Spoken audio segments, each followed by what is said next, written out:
Sa TikTok post na ito ng taga Dasmariñas, Cavite na si Frances, finlex niya ang plot twist ng kanyang 2025. Ang inakala niyang simpleng sakit ng tiyan, halos 9 na buwang gulang na sanggol na pala ang laman. Little did I know that I was already 38 weeks pregnant and about to meet my beautiful baby girl. Gutom na siya. Opo, buntis si Frances at kabuwanan na niya nang hindi niya nalalaman.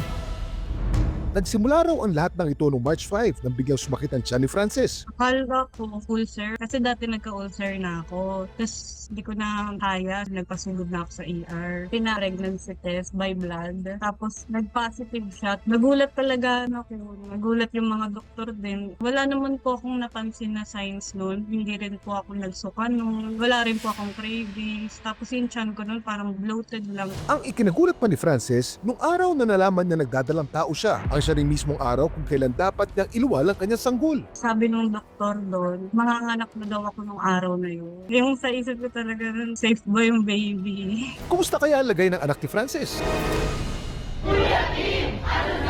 Ayon sa eksperto, ang tawag sa kondisyon ni Frances, cryptic pregnancy. Ang cryptic pregnancy ay isang kondisyon kung saan ang isang babae ay hindi niya alam siya ay buntis. Ito ay nangyayari dahil sa kawalan ng mga signs and symptoms ng early pregnancy katulad ng pagsusuka, pagkahilo, or missed period. Na-experience lang nila is parang feeling nila nag-gain sila ng weight na akala nila is normal lang. Sometimes, akala nila nagkaka-period sila pero hindi talaga to yung totoong menstruation nila. Bagkus ito ay usual na mga bleeding katulad ng for example implantation bleeding siya kung saan nag-implant na yung fertilized na ovum doon sa matres ng isang babae. Maraming rason kung bakit nagiging cryptic ang pagbubuntis ng isang babae, gaya ng hormonal imbalance, irregular period, at stress. Ito ay uncommon but it's not extremely rare. Based sa studies, 1 out of 500 women ay nakaka-experience ng ganito kung saan na nalaman nila na buntis na sila kapag sila ay 5 months na or 20 weeks pregnant. At 1 out of 2,500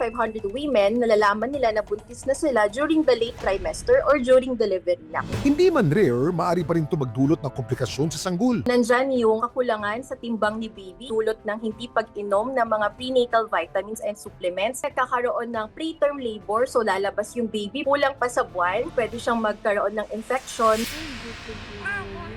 Ang pinagpapasalamat na lang ni Frances, biglaan man ang kanyang delivery, ligtas niyang nailuwan ng isang healthy baby girl na pinangalanan niyang Saraya. Okay naman po siya, normal naman daw. Bigla ang bili po talaga ng mga gamit niya habang nasa hospital kami.